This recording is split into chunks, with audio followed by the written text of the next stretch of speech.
언니, 저기 좀 봐. 파도 사이로 무언가가 떠내려오고 있었습니다. 쌍둥이 동생 바다가 눈을 동그랗게 뜨고 바라봤습니다. 사람이야.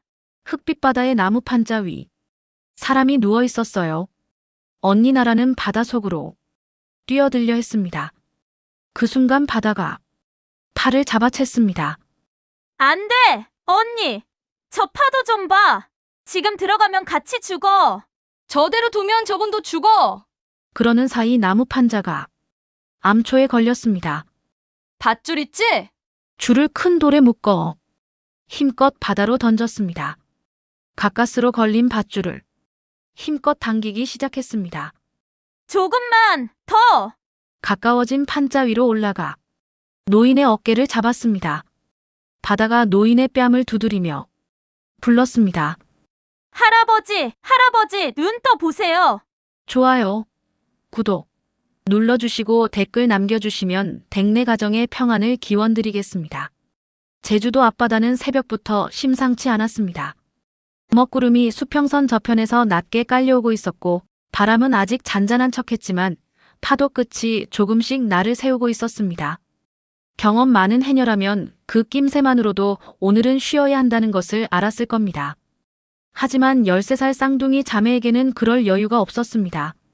언니 바다는 눈도 채 뜨지 못한 채 잠수복 지퍼를 올리며 동생을 불렀습니다. 나라야 일어나. 늦었어. 동생 나라는 이불 속에서 몸을 웅크렸습니다. 창문 너머로 하늘이 이상하게 어두운 것이 마음에 걸렸습니다. 언니, 오늘 날씨 좀 이상하지 않아? 그냥 쉬면 안 돼. 언니 바다가 동생의 발목을 잡아 끌었습니다. 이번 달 쌀이 얼마나 남은 줄 알아? 오늘 안 나가면 진짜 굶어. 말이 끝나기도 전에 나라가 몸을 일으켰습니다. 더 이상 반박할 수 없었습니다. 둘 다 알고 있었으니까요. 이 집에는 그들을 챙겨줄 어른이 없다는 것을. 두 자매의 부모님은 2년 전 어선 침몰 사고로 세상을 떠났습니다. 원인도 끝내 밝혀지지 않은 채 사건은 덮였고 쌍둥이는 마을 어기 낡은 해녀막 하나를 물려받아 둘이서 살고 있었습니다. 어릴 때부터 어머니 등에 업혀 바다에 나갔고 10살 무렵부터는 직접 물질을 배웠습니다. 바다는 이 아이들에게 놀이터이기도 했고 생계이기도 했고 부모님의 마지막 흔적이기도 했습니다. 새벽 물 한 개가 채 거치지 않은 갯바위 아래 두 자매는 태왁을 챙겨 물속으로 들어갔습니다. 처음 1시간은 별일이 없었습니다. 물속 시야도 나쁘지 않았고 전복도 두어 개 손에 잡혔습니다. 나라는 숨을 참고 깊이 내려가며 바위 틈을 훑었습니다. 언니 바다는 조금 더 얕은 곳에서 성게를 긁어내고 있었습니다. 그런데 갑자기였습니다. 나라의 몸이 조류에 휩쓸렸습니다. 아래쪽에서 갑자기 역류가 치고 올라온 것이었습니다. 발이 허공을 젓고 몸이 횡으로 쏠리면서 방향을 잃었습니다. 숨은 이미 한계였고 수면까지 거리는 아직 멀었습니다. 바로 그 순간 강한 손이 나라의 팔목을 낚아챘습니다. 언니 바다였습니다. 언제 눈치챈 건지 두 손으로 동생의 팔을 잡고 힘껏 수면을 향해 끌어올렸습니다. 수면 위로 올라온 나라가 크게 숨을 들이쉬며 기침을 토해냈습니다. 야, 정신 차려. 발차기 했어야지. 무서웠어, 언니. 나도 무서워. 그래도 발차기는 해야 해. 언니 바다가 동생의 등을 거칠게 두드렸습니다. 눈가가 빨개졌지만 돌아서서 숨겼습니다. 갯바위 위로 올라와 숨을 고르는데 하늘이 갑자기 바뀌었습니다. 조금 전까지 회색이던 구름이 시커멓게 부풀어 오르더니 바람이 방향을 틀며 세게 불어오기 시작했습니다. 파도가 달라졌습니다. 일정한 리듬이 아니라 사방에서 엇갈려 치는 난류였습니다. 폭풍이었습니다. 그것도 예보에도 없던 갑작스러운 것이었습니다. 언니, 빨리. 두 자매는 채비를 거두고 갯바위 틈을 찾아 몸을 숨겼습니다. 파도가 바위를 때리는 소리가 우레처럼 울렸고 빗줄기가 수평으로 날아오기 시작했습니다. 바람이 어찌나 강한지 태왁이 손에서 날아갈 뻔했습니다. 그렇게 한참을 웅크리고 있던 나라가 갑자기 팔을 뻗었습니다. 언니, 저거. 파도 사이로 무언가가 떠내려오고 있었습니다. 처음에는 폐허선의 잔해인 줄 알았습니다. 나무로 엮은 뗏목 같은 것이었는데 파도에 이리저리 쏠리면서도 묘하게 형태를 유지하고 있었습니다. 바다가 눈을 가늘게 뜨고 바라봤습니다. 사람이야. 뗏목 위에 누군가 쓰러져 있었습니다. 양복 차림이었습니다. 팔이 뗏목 끝에 늘어져 바닷물을 끌고 있었고 몸은 미동도 없었습니다. 언니 바다가 몸을 일으키며 바다 쪽으로 뛰어들려 했습니다. 나라가 팔을 잡아챘습니다. 안 돼, 언니. 저 파도 봐. 지금 들어가면 같이 죽어. 저대로 두면 저분도 죽어. 두 자매가 팔목을 잡고 당기는 사이 뗏목이 파도에 밀려 암초에 걸렸습니다. 딱 그 순간이었습니다. 고정된 건 아니었지만 잠깐 멈춘 것이었습니다. 밧줄. 밧줄 있지? 나라가 채비 가방을 뒤졌습니다. 태왁에 묶어두는 굵은 줄이 나왔습니다. 길지 않았습니다. 바다가 그 줄 끝에 돌을 묶어 뗏목을 향해 힘껏 던졌습니다. 3번 만에 걸렸습니다. 두 자매가 줄을 잡고 온몸으로 당기기 시작했습니다. 뗏목이 무거웠습니다. 노인을 실은 채 파도를 거슬러야 하니 발이 갯바위에서 밀려날 것만 같았습니다. 손바닥이 쓸렸습니다. 줄이 파고들어 피가 배어났습니다. 그래도 놓지 않았습니다. 조금씩 뗏목이 가까워졌습니다. 뗏목이 갯바위에 닿았을 때 두 자매는 무릎을 꿇고 주저앉았습니다. 손이 떨렸습니다. 하지만 쉴 시간이 없었습니다. 파도가 다시 뗏목을 밀어낼 것이었으니까요. 바다가 뗏목 위로 올라가 노인의 어깨를 잡았습니다. 얼굴이 창백했습니다.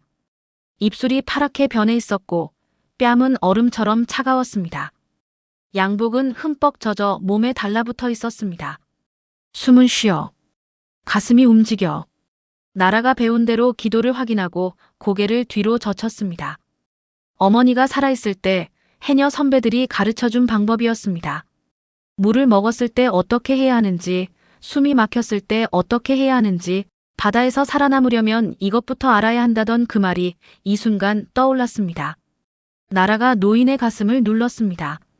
1번, 2번, 20. 바다가 노인의 뺨을 가볍게 두드리며 불렀습니다.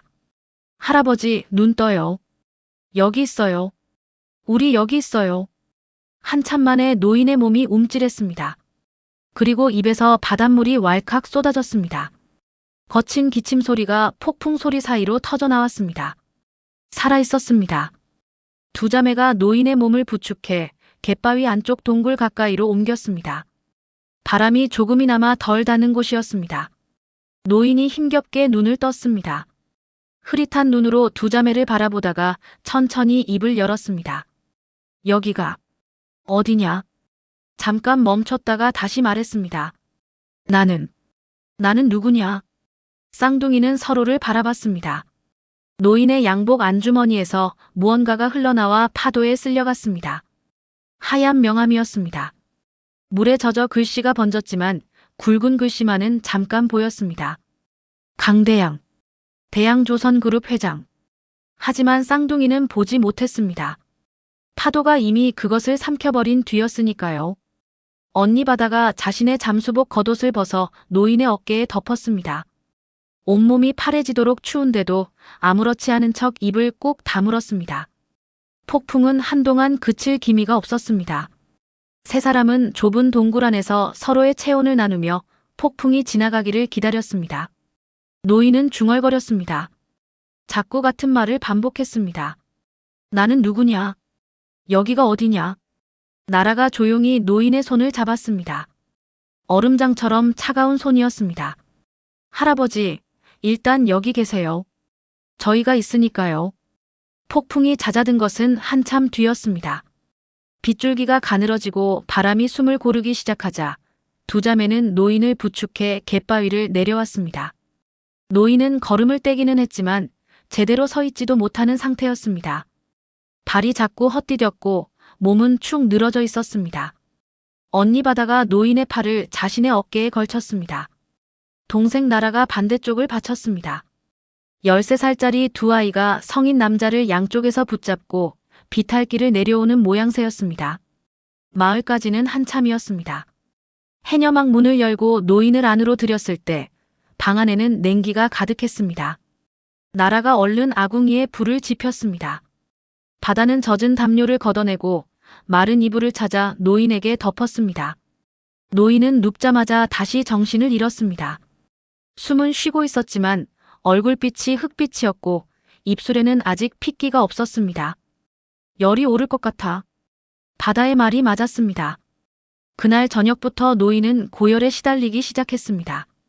온몸이 불덩이처럼 달아올랐고 잠결에 알아들을 수 없는 말을 중얼거렸습니다. 두 자매는 밤새 번갈아가며 노인 곁을 지켰습니다. 찬 물수건을 이마에 올리고 식혀둔 보리차를 숟가락으로 조금씩 넘겼습니다. 자신들도 지쳐 있었지만 쉬지 않았습니다. 사흘이 지나서야 열이 내렸습니다. 노인이 눈을 뜬 것은 나흘째 아침이었습니다.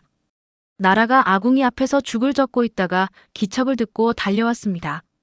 할아버지, 정신 드세요? 노인이 천장을 바라보다가 천천히 고개를 돌렸습니다. 눈빛이 흐릿했습니다. 주변을 둘러보는데 낯선 것들 사이에서 아무것도 잡히지 않는다는 표정이었습니다. 여기가 어디냐? 나라가 조심스럽게 대답했습니다. 제주도요. 저희 집이에요. 할아버지 바다에서 떠내려오셨잖아요. 저희가 모셔왔어요. 노인이 자신의 손을 내려다봤습니다. 그리고 자신이 입고 있는 옷을 만져봤습니다. 바다가 갈아입혀드린 낡은 남성복이었습니다. 원래 입고 있던 양복은 너무 젖고 찢겨서 따로 개어두었습니다. 나는 누구냐? 그 말이 또 나왔습니다. 갯바위 동굴에서 처음 눈을 떴을 때와 똑같은 말이었습니다. 나라가 바다를 바라봤습니다. 바다도 나라를 바라봤습니다. 할 말을 찾지 못한 채 두 자매가 잠시 눈빛만 주고받았습니다. 저희도 몰라요. 할아버지가 아무것도 없이 오셨어요. 사실이었습니다. 양복 안주머니에는 아무것도 남아있지 않았습니다. 지갑도 휴대전화도 신분증도 없었습니다. 파도가 다 가져간 것인지 아니면 처음부터 없었던 것인지 알 수 없었습니다. 며칠이 지나도 상황은 달라지지 않았습니다. 노인은 자신이 누구인지 어디서 왔는지 전혀 기억하지 못했습니다. 이름도 몰랐고 나이도 몰랐고 가족이 있는지조차 몰랐습니다. 의원을 데려가야 하는 것 아니냐는 말도 나왔지만 읍내 의원까지 가려면 돈이 필요했습니다. 쌍둥이에게는 그 돈이 없었습니다. 마을 이장이 찾아온 것은 그 즈음이었습니다. 신원도 모르는 사람을 집에 들이면 어떡해. 경찰에 신고해야지. 바다가 이장 앞을 막아섰습니다. 아저씨, 우선 괜찮아지실 때까지만 저희가 돌볼게요. 너희가 뭘 안다고. 저희 할 수 있어요. 사흘 동안 열 다 내렸잖아요. 이장이 혀를 찼습니다. 하지만 두 자매의 눈빛이 하도 단호해서 당장 어쩌지는 못하고 돌아갔습니다. 다만 두고 보겠다는 말을 남기고서요. 노인은 몸을 추스리면서 조금씩 해녀막 살림을 거들기 시작했습니다. 처음에는 물 한 잔 따르는 것도 어색했지만 며칠이 지나자 자연스러워졌습니다. 장작을 패고 물을 길어오고 저녁이면 아궁이에 불을 지폈습니다. 무언가를 해야 한다는 감각은 몸에 남아있는 것 같았습니다. 어느 날 오후였습니다. 노인이 해녀막 벽에 걸린 낡은 사진을 한참 들여다보고 있었습니다. 나라가 다가가 옆에 섰습니다. 이분들이 부모님이냐? 네. 2년 전에 돌아가셨어요. 배가 침몰해서요. 노인이 말이 없었습니다. 사진 속 남자의 얼굴을 오래 바라봤습니다. 그러다가 조용히 중얼거렸습니다. 어디서 본 얼굴 같은데. 나라가 고개를 들었습니다. 할아버지, 아버지 아세요? 노인이 고개를 저었습니다. 모르겠다. 그냥 낯설지가 않구나. 거기서 대화는 끊겼습니다. 노인도 더 말하지 않았고 나라도 더 묻지 않았습니다. 하지만 나라는 그날 밤 일기에 그 말을 적어두었습니다. 할아버지가 아빠 얼굴을 보고 낯설지 않다고 했다고. 그렇게 세 사람의 생활이 시작되었습니다. 노인이 회복되면서 이상한 일들이 하나씩 나타나기 시작했습니다. 어느 날 노인이 해녀막 마당에 쭈그려 앉아 나뭇가지와 돌멩이를 모으고 있었습니다. 처음에는 그냥 심심풀이인 줄 알았습니다. 그런데 하루 이틀이 지나면서 그것이 무언가의 형태를 갖추기 시작했습니다. 배였습니다. 그것도 아무렇게나 만든 것이 아니었습니다. 선체의 곡선과 갑판의 구조가 정교하게 맞물려 있었습니다. 마침 지나가던 마을 선주가 그것을 보고 발걸음을 멈췄습니다. 이거 누가 만든 거야? 할아버지요. 선주가 노인을 다시 봤습니다. 어르신, 조선소에서 일하신 적 있으세요? 노인이 고개를 갸웃했습니다. 모르겠습니다. 그냥 손이 가는 대로 했는데. 선주가 고개를 끄덕이다가 혼자 중얼거렸습니다. 보통 솜씨가 아닌데. 그 말이 쌍둥이의 귀에 박혔습니다. 두 자매는 그날 저녁 나란히 누워 오랫동안 잠을 이루지 못했습니다. 그리고 며칠 뒤였습니다. 마을 경로당 TV에서 저녁 뉴스가 흘러나오고 있었습니다. 장을 보러 갔다가 경로당 앞을 지나치던 나라가 발걸음을 멈췄습니다. 화면에 낯선 여자가 눈물을 닦으며 인터뷰를 하고 있었습니다. 자막에는 이렇게 적혀 있었습니다. 대양조선그룹 회장 강대양 씨 실종 사흘째, 가족 호소. 그리고 화면 한쪽에 실종자 사진이 떴습니다. 나라의 두 발이 바닥에 붙어버렸습니다. 심장이 쿵 내려앉는 것 같았습니다. 사진 속 남자는 젊었습니다. 하지만 눈매가, 입술선이, 귀의 생김새가 지금 해녀막에서 함께 밥을 먹고 있는 그 할아버지와 너무나 닮아 있었습니다. 나라는 장바구니를 든 채로 한참을 서 있었습니다. 그리고 집으로 달려갔습니다. 언니 바다에게 귓속말로 말했습니다. 노인이 부엌에서 설거지를 하고 있었기 때문입니다. 언니, 저녁 뉴스에서 봤는데 실종된 재벌 할아버지 사진이 나왔어. 근데 우리 할아버지랑 너무 닮았어. 바다가 굳었습니다. 두 자매는 그날 밤 노인이 잠든 뒤에 오랫동안 소곤거렸습니다. 맞는 것 같기도 하고 아닌 것 같기도 했습니다. 뉴스 속 사진은 젊었고 지금 할아버지는 많이 야위어 있었습니다. 섣불리 말했다가 아닌 것이면 어떡하나 싶었습니다. 무엇보다 한 가지가 마음에 걸렸습니다. 인터뷰를 하던 그 여자의 눈물이었습니다. 바다가 조용히 말했습니다. 나라야, 저 아줌마 눈물 봤어. 뭔가 이상하지 않아? 나라도 고개를 끄덕였습니다. 두 자매는 그날 결론을 내리지 못했습니다. 다만 한 가지만 정했습니다. 확실히 알기 전까지는 노인에게 아무 말도 하지 않기로. 마당에서는 별이 뜨고 있었습니다. 부엌 창문 너머로 노인이 잠든 방의 불빛이 보였습니다. 나라가 그 불빛을 바라보다가 작게 말했습니다. 언니, 저 할아버지 우리 아빠 알았을 수도 있겠다. 바다가 대답하지 않았습니다. 하지만 같은 생각을 하고 있었습니다. 다음 날 아침, 나라는 학교에 가는 척하다가 읍내 도서관으로 발길을 돌렸습니다. 신문 열람실 구석자리에 앉아 지난 한 달치 신문을 하나씩 넘겼습니다. 대양조선그룹 강대양 회장 실종 기사는 생각보다 많이 나와 있었습니다. 처음에는 단신이었다가 날이 갈수록 기사가 커졌습니다. 제게 서열 안에 드는 대형 그룹의 회장이 갑자기 사라진 것이니 당연한 일이었습니다. 나라는 기사를 하나하나 읽어내려갔습니다. 강대양 회장은 40년 가까이 조선업 한 길을 걸어온 사람이었습니다. 맨손으로 시작해서 대양조선을 국내 손꼽히는 그룹으로 키워냈다고 했습니다. 첫 번째 부인과는 사별했고 몇 년 전 오세란 씨와 재혼했다는 내용도 있었습니다. 나라의 손이 한 기사 위에서 멈췄습니다. 실종 직전 회장의 건강 이상설이 있었다는 내용이었습니다. 측근들 사이에서 회장이 갑자기 기력이 떨어지고 판단력이 흐려졌다는 이야기가 돌았다고 했습니다. 그리고 세부인 오세란 씨가 회장을 요양원으로 모시려 했으나 실종이 먼저 일어났다는 내용이 이어졌습니다. 나라가 천천히 신문을 내려놓았습니다.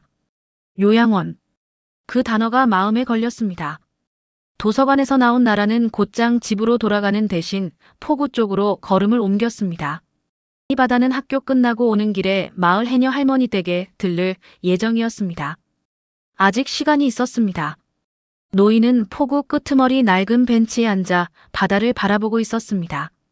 매일 오후면 저 자리에 있었습니다. 처음에는 그냥 멍하니 앉아있는 줄 알았는데 가만히 보면 그렇지 않았습니다. 파도가 들어오고 나가는 방향을 눈으로 쫓거나 지나가는 어선의 선체를 유심히 살피거나 했습니다. 바다와 배를 보는 그 눈이 그냥 구경하는 사람의 눈이 아니었습니다. 나라가 옆에 조용히 앉았습니다. 한동안 둘 다 말이 없었습니다. 바람이 폭우를 가로질러 지나갔습니다. 그때 노인이 작게 흥얼거리기 시작했습니다. 별 생각 없이 나오는 것 같았습니다. 콧노래처럼 가느다란 소리였는데 나라는 그 멜로디를 듣는 순간 등줄기가 서늘해졌습니다. 알고 있는 노래였습니다. 어머니가 부르던 노래였습니다. 물질 나가기 전 아침이면 부엌에서 흥얼거리던 그 바다 노래였습니다. 세상에 그 노래를 부르는 사람이 어머니 말고 또 있으리라고는 한 번도 생각해 본 적이 없었습니다. 나라가 멍하니 노인을 바라봤습니다. 할아버지, 그 노래 어디서 배우셨어요? 노인이 흥얼거리다 말고 나라를 봤습니다. 글쎄다. 그냥 나오더구나. 오래전부터 알던 노래인 것 같은데 어디서 들었는지는 모르겠어. 나라가 작은 목소리로 말했습니다. 우리 엄마가 부르던 노래예요. 노인의 흥얼거림이 멈췄습니다. 나라를 바라보는 눈빛이 미묘하게 흔들렸습니다. 무언가 스치는 것 같기도 했지만 금세 흐릿해졌습니다. 노인이 천천히 고개를 돌려 다시 바다를 바라봤습니다. 그렇구나. 딱 그 한마디였습니다. 더 이어지지 않았습니다. 노인도 더 말하지 않았고 나라도 더 묻지 않았습니다. 하지만 나라는 그날 집에 돌아와 일기에 그 일을 적었습니다. 할아버지가 엄마 노래를 알고 있었다고. 왜 아는지는 모르겠다고. 저녁에 언니 바다가 돌아왔습니다. 나라가 도서관에서 읽은 기사 내용을 소근소근 전했습니다. 요양원 이야기까지 듣고 난 바다가 미간을 찌푸렸습니다. 건강 이상설이라는 게 이상하지 않아. 할아버지 지금 기억은 없어도 몸은 멀쩡하잖아. 밥도 잘 드시고 장작도 패시고. 나도 그게 이상했어. 그리고 그 아줌마. 요양원에 모시려 했다는 것도. 두 자매가 말을 멈추고 서로를 바라봤습니다. 아직 확신은 없었습니다. 하지만 뭔가 이상하다는 느낌은 둘 다 마찬가지였습니다. 그 즈음부터 노인에게 조금씩 이상한 일들이 생기기 시작했습니다. 포구에서 오래된 어선을 살피다가 선주에게 입의 스크루 방향이 틀렸습니다. 이렇게 달면 연료가 더 먹힙니다 라고 말해서 선주를 놀라게 한 일이 있었습니다.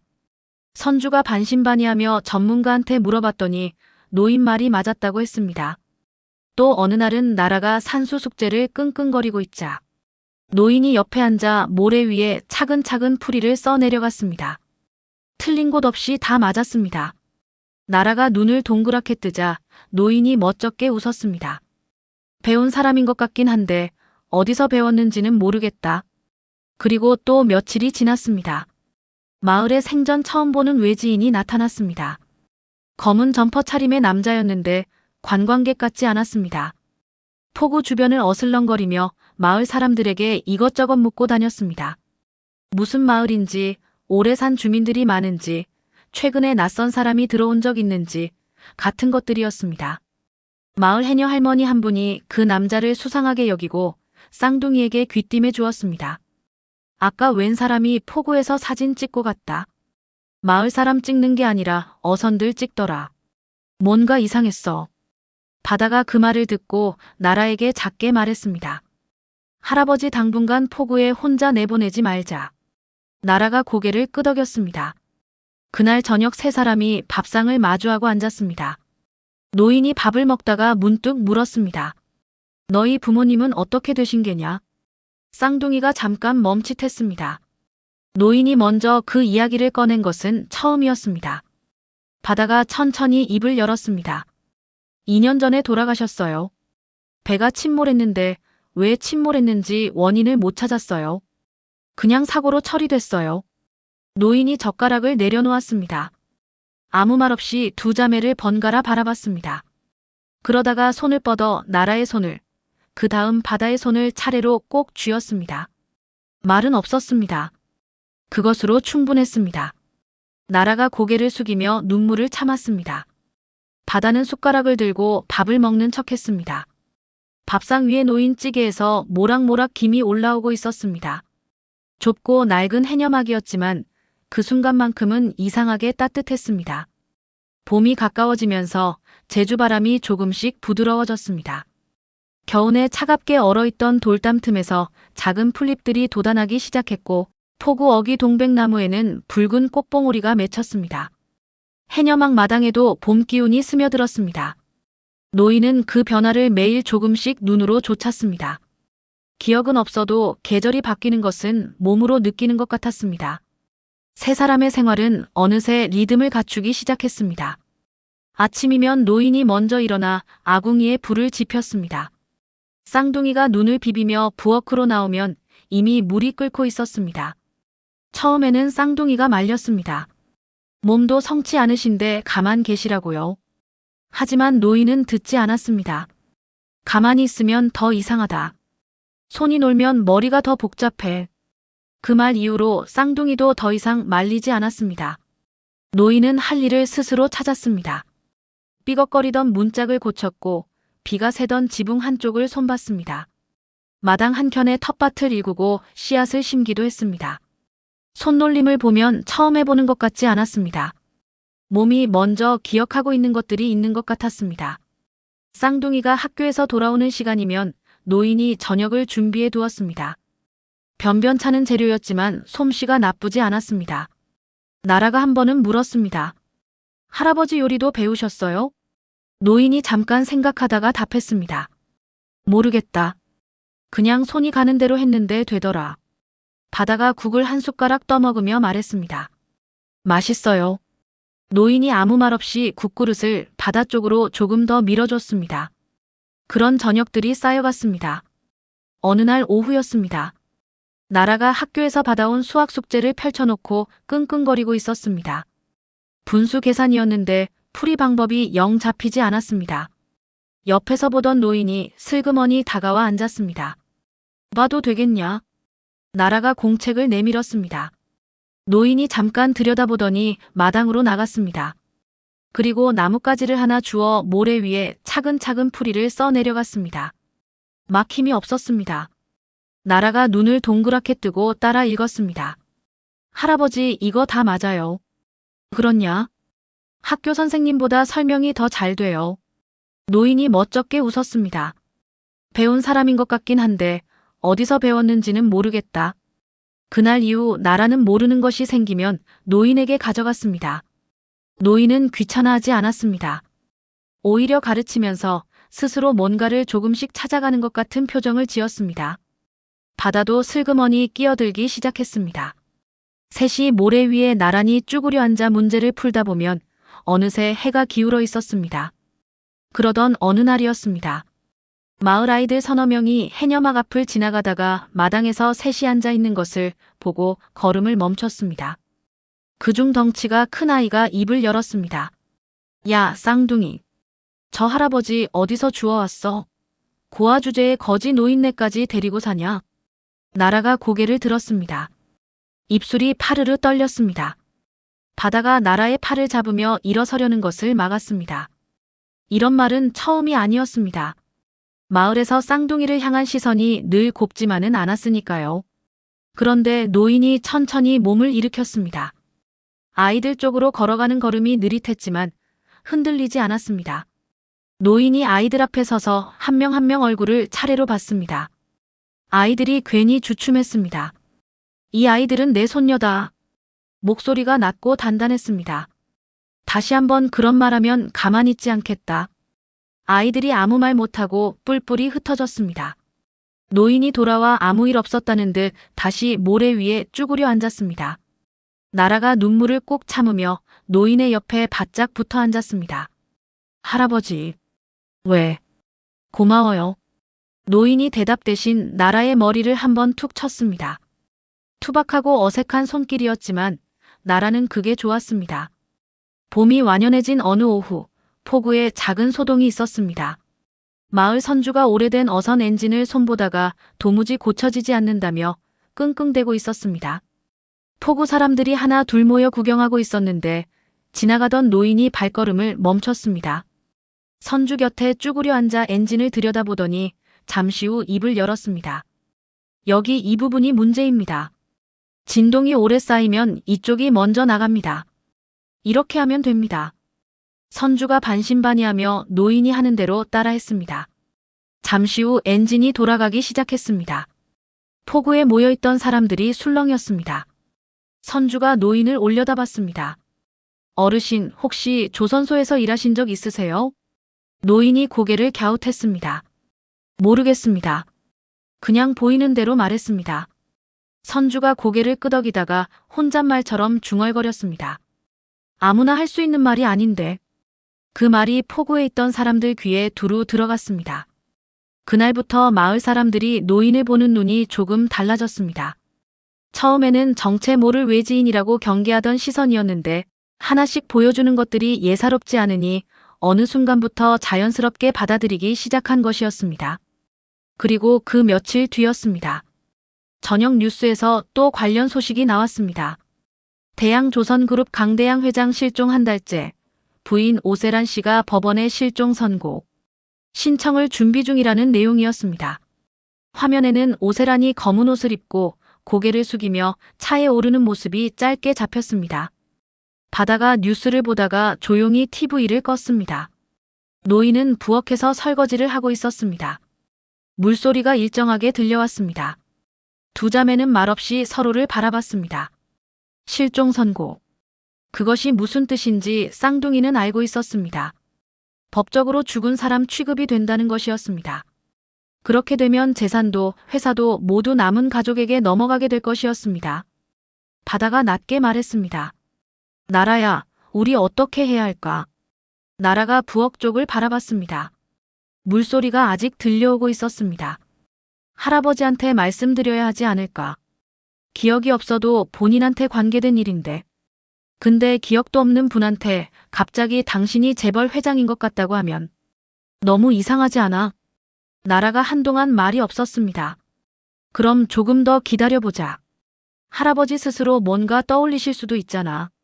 바다가 고개를 끄덕였습니다. 물소리가 멈췄습니다. 노인이 수건으로 손을 닦으며 부엌에서 나왔습니다. 왜 이렇게 조용하냐? 무슨 일 있느냐? 두 자매가 동시에 고개를 저었습니다. 아무것도 아니에요. 할아버지, 귤 드실래요? 노인이 의심스러운 눈으로 쌍둥이를 한 번씩 봤습니다. 하지만 더 묻지 않고 툇마루에 앉았습니다. 나라가 귤을 가져와 옆에 앉았습니다. 바다도 반대쪽에 앉았습니다. 셋이 나란히 앉아 귤을 까먹었습니다. 툇마루 아래로 봄바람이 지나갔습니다. 노인이 귤 껍질을 손 안에 굴리며 말했습니다. 너희 뭔가 감추고 있지? 바다가 능청스럽게 웃었습니다. 할아버지는 눈치가 너무 빨라요. 노인이 잠깐 두 자매를 번갈아 보다가 더 이상 캐묻지 않았습니다. 귤 한쪽을 나라 입에 넣어주고는 다시 바다 쪽을 향해 툇마루에 기댔습니다. 바람이 동백나무 가지를 흔들었습니다. 붉은 꽃잎 하나가 마당으로 떨어졌습니다. 세 사람은 한동안 그렇게 앉아 있었습니다. 말이 없어도 불편하지 않은 시간이었습니다. 쌍둥이에게는 오래간만에 느껴보는 감각이었습니다. 부모님이 살아있을 때 툇마루에 셋이 앉아 바람을 맞던 그 감각과 비슷한 것이었습니다. 나라가 하늘을 올려다보며 작게 말했습니다. 할아버지, 여기 계속 계실 거예요? 노인이 잠시 대답하지 않았습니다. 그러다가 천천히 말했습니다. 기억이 돌아와야 어디로 갈지 알 것 아니냐. 나라가 고개를 끄덕였습니다.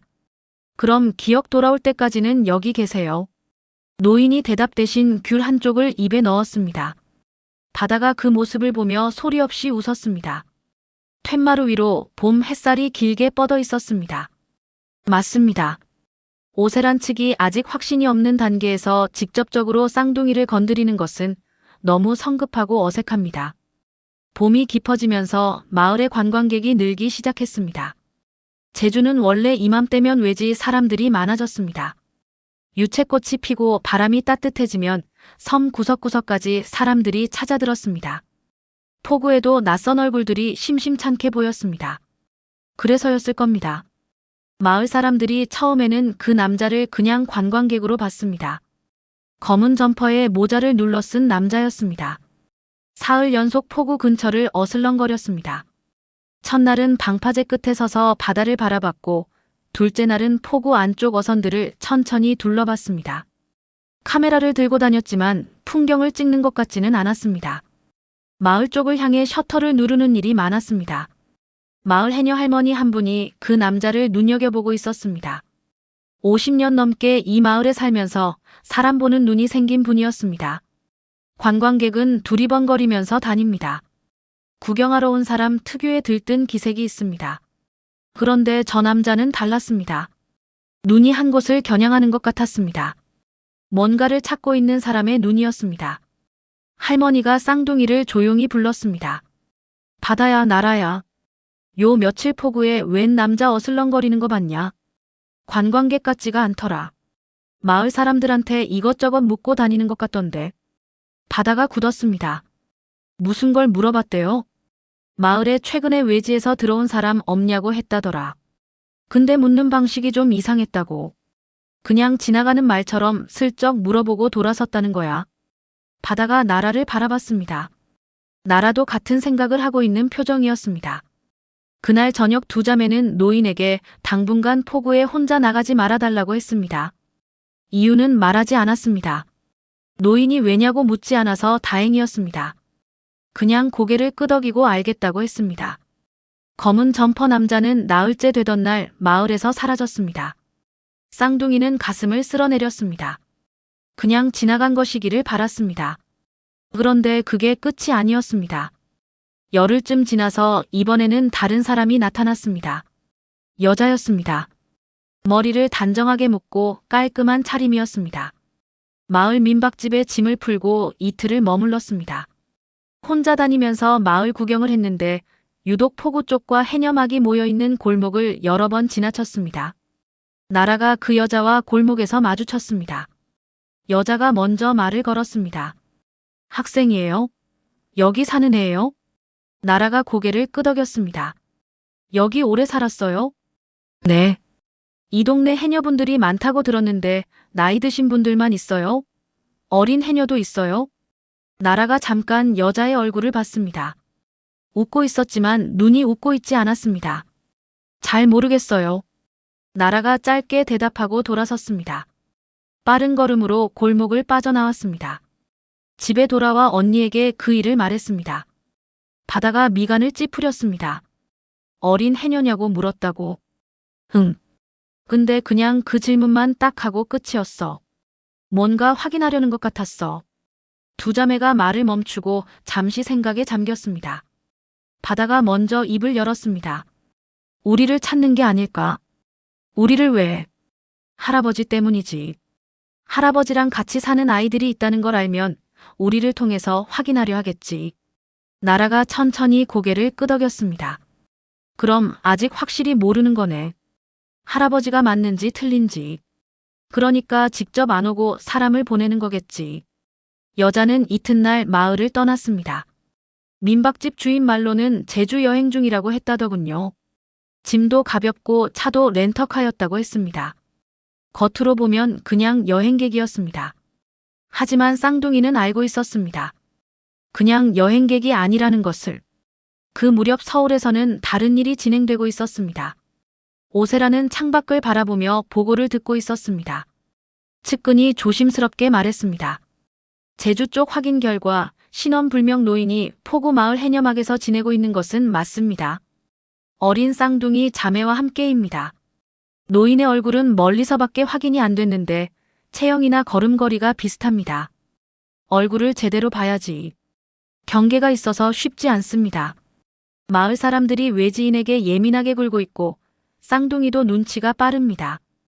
오세란이 손가락으로 창틀을 두드렸습니다. 기억은?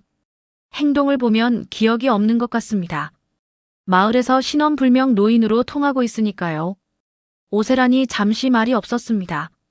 창밖으로 서울 하늘이 보였습니다. 기억이 없다면 당장은 움직일 수 없습니다. 나타나서 당신이 강대양이냐고 물었다가 맞다고 하면 모든 것이 틀어집니다. 그렇다고 아니라고 잡아뗄 수도 없는 상황이었습니다. 법원에 실종 선고 신청까지 넣어둔 마당에 본인이 살아서 나타나면 모든 것이 처음으로 돌아가게 됩니다. 계속 지켜봐. 섣불리 건드리지 말고. 만약 기억이 돌아오면요. 오세란이 천천히 돌아섰습니다. 그때 가서 생각하지. 측근이 물러났습니다. 오세란이 다시 창밖을 바라봤습니다. 표정이 없었습니다. 한편 해녀막에서는 그날 저녁도 세 사람이 밥상을 마주했습니다. 노인이 된장찌개를 한 숟가락 뜨다가 쌍둥이를 봤습니다. 요즘 둘 다 밖에 나갈 때 두리번거리더라. 무슨 일 있는 거냐? 바다가 웃으며 넘기려 했습니다. 그냥 요즘 날씨가 좋아서 두리번거리는 거예요. 노인이 찌개를 젓다가 말했습니다. 나 때문이냐? 두 자매가 동시에 굳었습니다. 노인이 천천히 말을 이었습니다.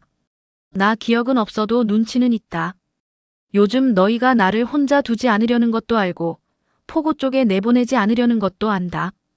바다가 잠시 망설이다가 입을 열었습니다. 할아버지, 우리를 탐색하는 사람들이 있는 것 같아요. 아직 뭔지는 모르겠는데. 노인이 숟가락을 내려놓았습니다. 나를 찾는 것이겠지. 그럴 수도 있어요. 좋은 사람들이냐, 나쁜 사람들이냐. 바다가 나라를 봤습니다. 나라가 조용히 말했습니다. 모르겠어요. 근데 좋은 사람이면 이렇게 숨어서 보지는 않을 것 같아요. 노인이 잠시 말이 없었습니다.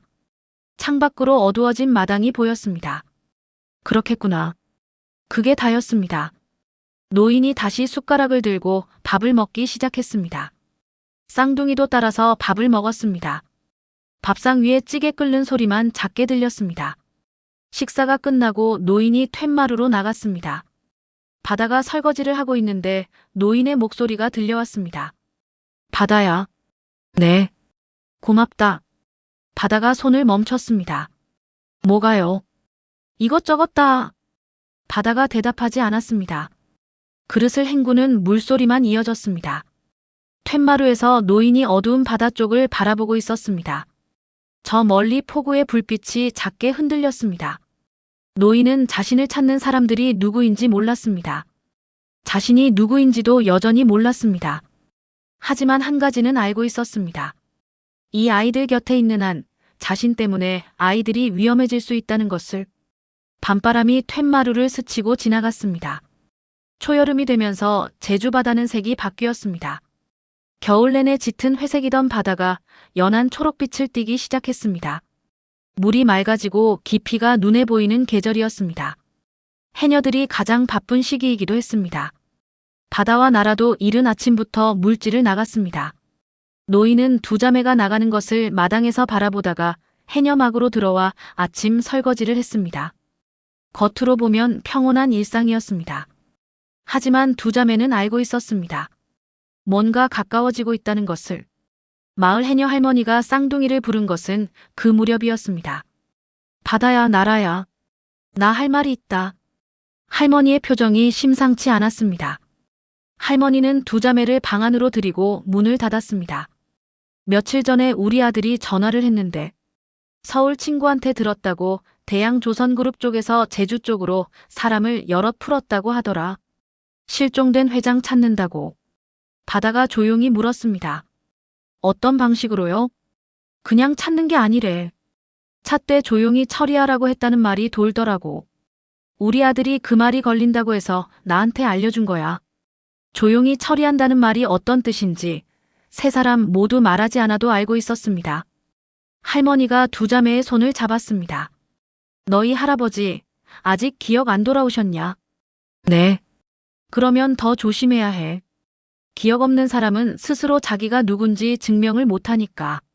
할머니 집에서 나온 두 자매는 한동안 말이 없었습니다. 포구 쪽에서 바람이 불어왔습니다. 나라가 먼저 입을 열었습니다. 언니, 이제 우리가 어떻게 해야 해? 모르겠어. 아직은 그냥 조심하는 수밖에 없을 것 같아. 할아버지한테 말씀드려야 하지 않을까. 바다가 걸음을 멈췄습니다. 지금 말씀드리면 할아버지가 어떻게 하실 것 같아? 떠나시겠다고 하시겠지. 그래.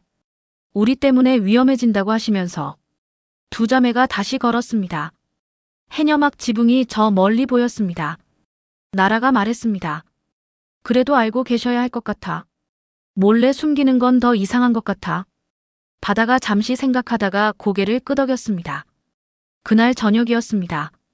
밥을 다 먹고 상을 치운 뒤 바다가 노인 앞에 앉았습니다. 나라도 옆에 앉았습니다. 노인이 두 자매의 표정을 보고 숟가락을 내려놓았습니다. 할 말이 있구나. 네. 바다가 천천히 말했습니다. 마을에 사람들이 와서 탐색하고 간 것.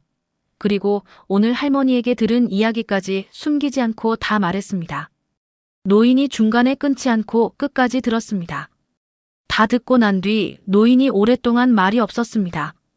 창밖에서 밤바람 소리가 들렸습니다. 노인이 입을 열었습니다. 내가 여기 있는 게 너희한테 위험한 일이 되고 있구나. 나라가 조용히 말했습니다. 할아버지, 우리 같이 있는 게 더 안전해요.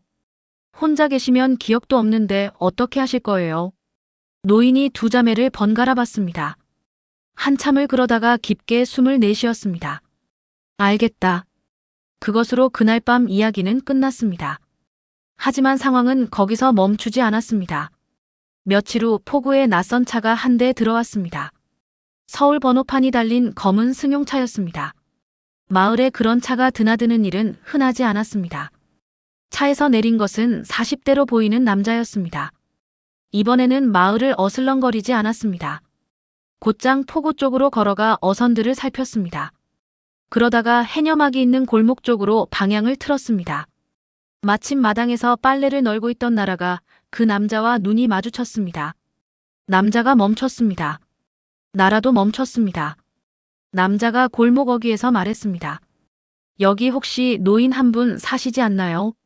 나이가 좀 있으시고 서울 말씨 쓰시는 분. 나라가 빨래 집게를 든 채로 남자를 바라봤습니다. 모르는데요. 여기서 오래 사셨어요? 네. 그럼 마을에 최근에 들어온 외집은 없으세요? 나이 드신 남자분. 나라가 잠깐 생각하는 척하다가 고개를 저었습니다. 없는데요. 남자가 나라를 한 번 더 봤습니다. 그냥 넘어갈 것인지 말 것인지 재는 것 같은 눈빛이었습니다. 나라는 표정을 바꾸지 않았습니다. 그 눈을 피하지 않고 그냥 마주 봤습니다. 남자가 먼저 시선을 거뒀습니다. 알겠어요. 수고하세요. 남자가 골목을 벗어났습니다. 나라는 남자의 뒷모습이 완전히 사라질 때까지 그 자리에 서 있었습니다. 그리고 빨래 집게를 꽉 쥔 손을 천천히 폈습니다. 손바닥에 빨래 집게 자국이 파여 있었습니다. 그날 노인은 어선 수리를 돕겠다며 선주 아저씨 쪽으로 나간 참이었습니다. 다행이었습니다. 저녁에 바다에게 그 일을 말했습니다. 바다가 표정 없이 듣다가 말했습니다. 잘했어. 근데 언니, 이 사람들이 계속 올 것 같아. 그렇겠지. 우리가 언제까지 막을 수 있을까? 바다가 대답하지 않았습니다. 할 말이 없었습니다. 그 주 내내 마을 분위기가 묘하게 달라졌습니다. 서울 번호판 차가 이틀에 한 번꼴로 마을 어귀에 잠깐씩 나타났다가 사라졌습니다. 직접 들어오지는 않았습니다. 그냥 멀리서 보는 것이었습니다. 그것이 오히려 더 불편했습니다. 드러내놓고 찾는 것도 아니고 그렇다고 포기하는 것도 아니었으니까요. 마을 해녀 할머니들이 눈치를 챘습니다. 할머니들 사이에서 조용히 이야기가 돌았습니다. 저 차가 쌍둥이네 할아버지 때문에 오는 것 같다고, 무슨 사정인지 모르지만 좋은 사람들 같지 않다고. 할머니들이 알아서 움직이기 시작했습니다. 서울 번호판 차가 마을 어귀에 보이면 누군가가 쌍둥이에게 미리 알려줬습니다. 노인이 포구 쪽에 나가 있을 때는 할머니 한 분이 자연스럽게 옆에 붙어 다녔습니다. 노인은 처음에는 그 이유를 몰랐습니다. 어느 날 할머니 한 분이 포구에서 노인 옆에 앉아 자연스럽게 말을 걸었습니다. 어르신, 오늘 날씨 좋죠? 네, 좋습니다. 저기 마을 어귀에 가끔 차 오는 거 보셨어요? 노인이 잠시 할머니를 봤습니다. 봤습니다. 저 차 오는 날은 그냥 일찍 들어가세요. 할머니가 아무렇지도 않은 듯 바다를 바라보며 말했습니다. 노인이 잠시 있다가 말했습니다. 감사합니다. 할머니가 웃었습니다. 쌍둥이 얘들이 우리 마을 보물이에요. 그 아이들 걱정되는 건 다 우리 걱정이기도 해요. 노인이 아무 말하지 않았습니다. 포구 너머 바다를 바라봤습니다. 그날 밤 노인이 툇마루에 앉아 있다가 안으로 들어와 쌍둥이 앞에 섰습니다. 바다야, 나라야. 두 자매가 고개를 들었습니다. 내가 기억을 되찾아야 한다. 이 상태로는 너희 옆에서 짐만 된다. 바다가 말하려는데 노인이 먼저 말을 이었습니다.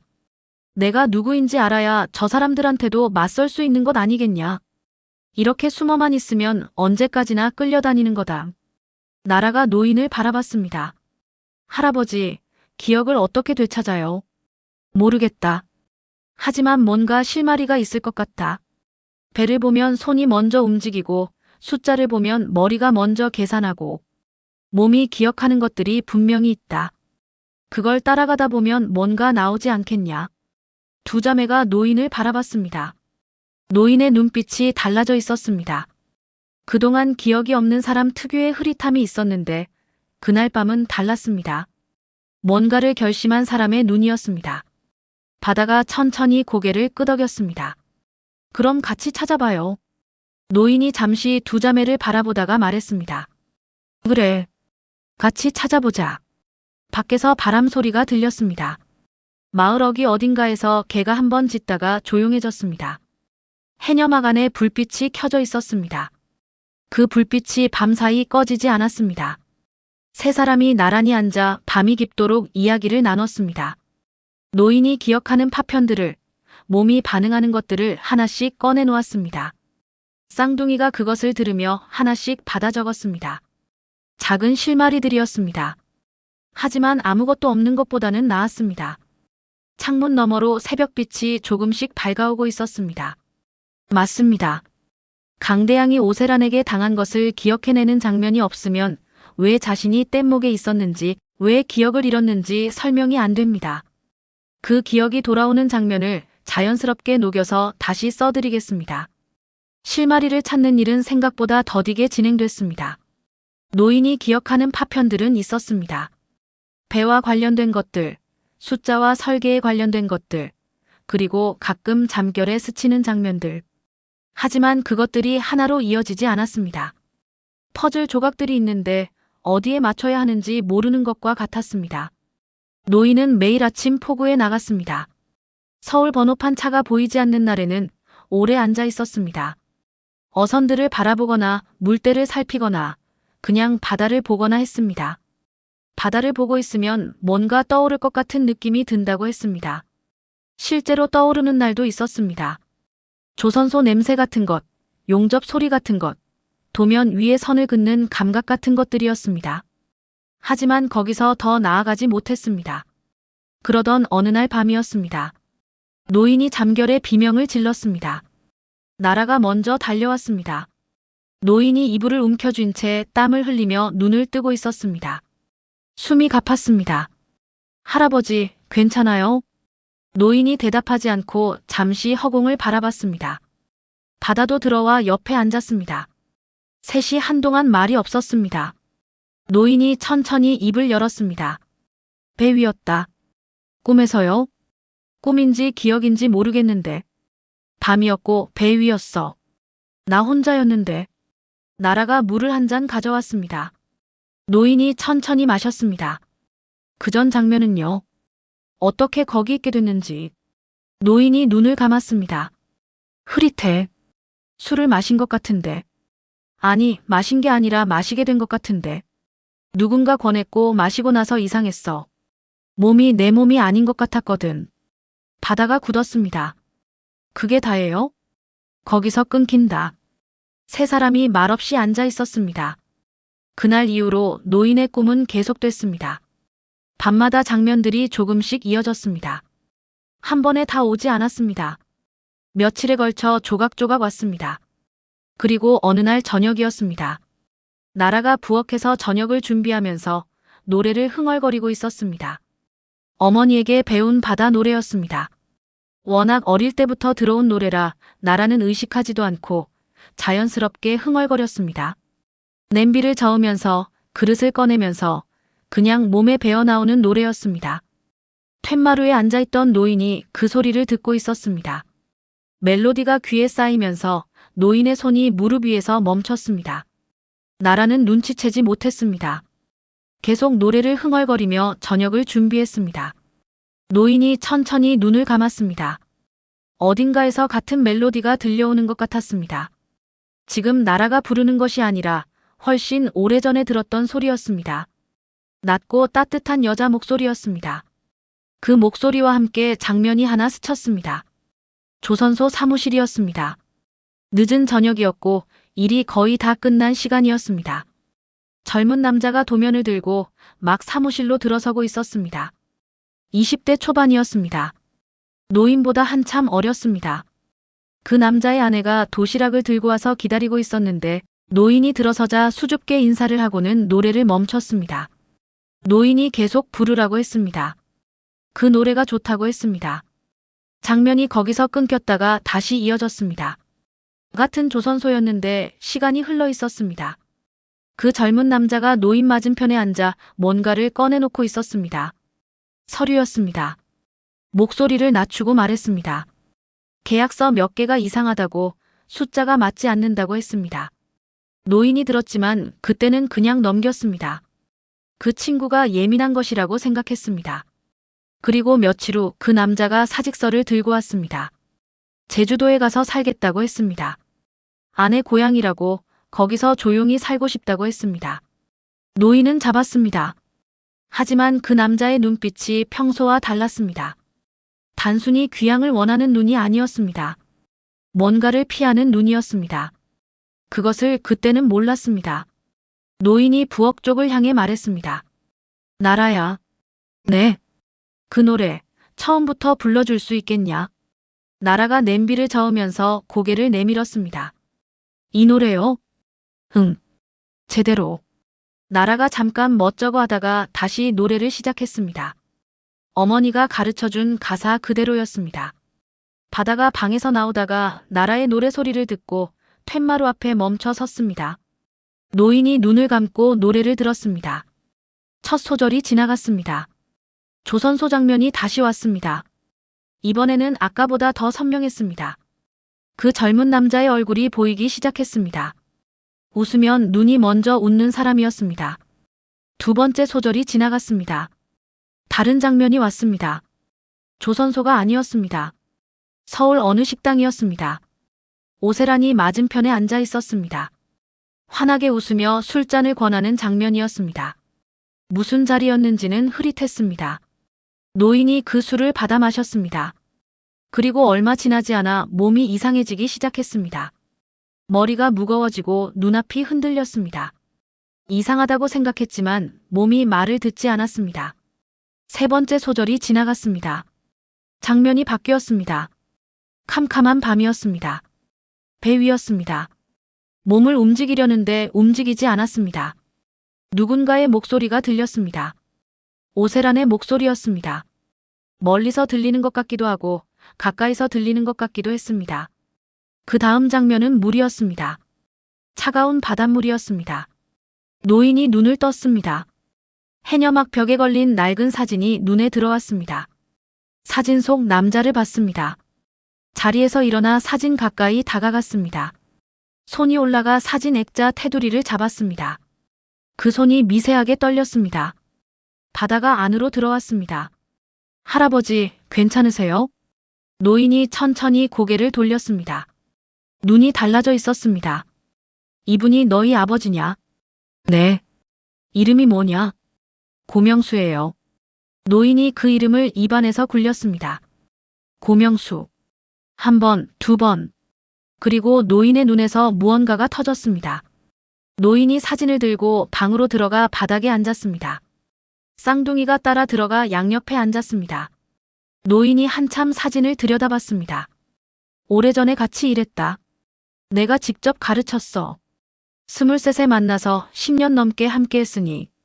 바다가 숨을 참았습니다. 그럼 할아버지가 아버지 스승이셨어요? 스승이라고 하기엔 내가 그 친구한테서 배운 것도 많았다. 설계를 보는 눈이 예사롭지 않은 사람이었거든. 나라의 눈이 커졌습니다. 아버지가 왜 제주에 오셨는지는요? 혹시 아세요? 강대양이 잠시 말이 없었습니다. 명수가 뭔가를 알았기 때문이다. 나보다 먼저 눈치챈 게 있었어. 계약서 몇 개가 이상하다고 나한테 말했는데 내가 그때 대수롭지 않게 넘겼거든. 명수는 그 뒤에 사직서를 냈어. 제주에 가서 살겠다고 했는데 강대양이 잠시 멈췄습니다. 그때는 그냥 귀향하고 싶다는 줄만 알았어. 근데 지금 생각해보면 그게 아니었던 거야. 위험하다고 느꼈던 거겠지. 가족을 데리고 멀리 피한 거였어. 나한테 말을 했는데 내가 못 알아들은 거고. 나라가 입술을 깨물었습니다. 그래서 아버지가.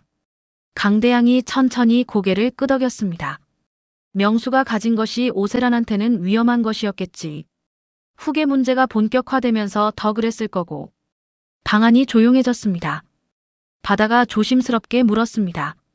할아버지, 아까 노래 들으시면서 뭔가 더 생각나신 것 있어요? 강대양이 두 자매를 번갈아 봤습니다. 잠시 망설이는 것 같았습니다. 그러다가 천천히 말했습니다. 오세란이 술을 줬어. 어느 날 저녁 자리에서.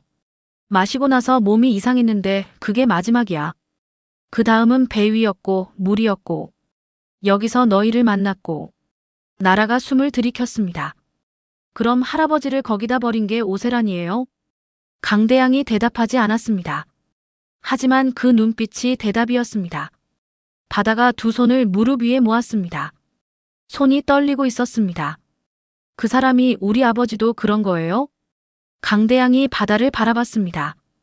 13살짜리 아이가 감당하기에는 너무 무거운 것을 지금 받아들이고 있었습니다. 아직 확실하지 않은 것들이 있다. 기억이 다 돌아온 게 아니니까. 하지만 강대양이 멈췄다가 말을 이었습니다. 명수가 꼼꼼한 사람이었어. 그냥 사라질 것을 들고 제주에 내려가지는 않았을 거야. 뭔가를 남겨뒀을 거다. 바다가 굳었습니다. 여기 어딘가예요? 그 친구라면 그랬을 거야.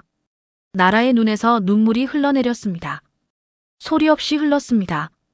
바다는 눈물을 참으려는 듯 천장을 잠깐 올려다봤다가 고개를 내렸습니다. 강대양이 두 자매의 손을 한쪽씩 잡았습니다. 미안하다. 바다가 고개를 저었습니다. 할아버지 잘못이 아니에요. 내가 그때 명수 말을 제대로 들었더라면. 그때는 모르셨잖아요. 강대양이 잠시 두 자매를 바라봤습니다. 자기보다 20살 가까이 어렸던 명수의 딸들이었습니다. 명수가 그토록 지키려 했던 가족이었습니다. 기억이 다 돌아온 건 아니다. 아직 흐릿한 것들이 있어. 하지만 한 가지는 분명하다. 두 자매가 기다렸습니다. 너희 아버지 사고는 사고가 아니었을 거다. 나라가 손등으로 눈물을 닦았습니다. 바다가 한참 만에 입을 열었습니다. 그럼 이제 어떻게 해요? 강대양이 사진을 다시 들었습니다. 명수의 얼굴을 바라봤습니다. 명수가 남겨둔 것을 찾아야 한다. 그게 있어야 싸울 수 있어. 나라가 눈물을 닦으며 물었습니다. 어디서 찾아요? 명수가 제주에서 살던 곳을 생각해봐라. 그 친구가 가장 믿을 수 있는 곳에 뒀을 거야. 두 자매가 서로를 바라봤습니다. 바다가 천천히 말했습니다. 우리 집이요. 아니면 바다. 강대양이 고개를 끄덕였습니다. 그 친구는 바다를 좋아했거든. 제주에 내려간 것도 그 이유가 있었을 거야. 방 안의 불빛이 흔들렸습니다. 창밖에서 바다 소리가 들렸습니다. 나라가 적던 연필을 멈추고 말했습니다. 할아버지, 아버지가 할아버지 좋아했을 것 같아요. 강대양이 나라를 봤습니다. 왜? 그런 사람한테서 배웠으면 좋아했을 것 같아서요. 강대양이 잠시 말이 없다가 작게 말했습니다. 나도 그 친구가 좋았다. 아주 많이. 바람이 불었습니다. 해녀막 처마 끝에 달린 작은 풍경이 흔들리며 소리를 냈습니다. 맑고 가느다란 소리였습니다. 세 사람은 그날 밤 오래도록 앉아 있었습니다. 창문 너머로 새벽빛이 조금씩 밝아오고 있었습니다. 다음 날 아침부터 세 사람은 움직이기 시작했습니다. 강대양이 기억해낸 것들을 바탕으로 하나씩 짚어나가야 했습니다. 오세란이 술에 뭔가를 탔다는 것, 그리고 명수가 이상한 계약서를 발견하고 제주로 내려왔다는 것. 이 두 가지가 지금 가진 전부였습니다. 증거는 아직 없었습니다. 기억만 있었습니다. 바다가 먼저 말했습니다. 아버지가 뭔가를 남겨뒀다면 우리 집 어딘가일 거예요. 아니면 아버지가 자주 가던 곳이거나. 강대양이 고개를 끄덕였습니다. 명수는 중요한 것을 쉽게 보이는 곳에 두지 않았어.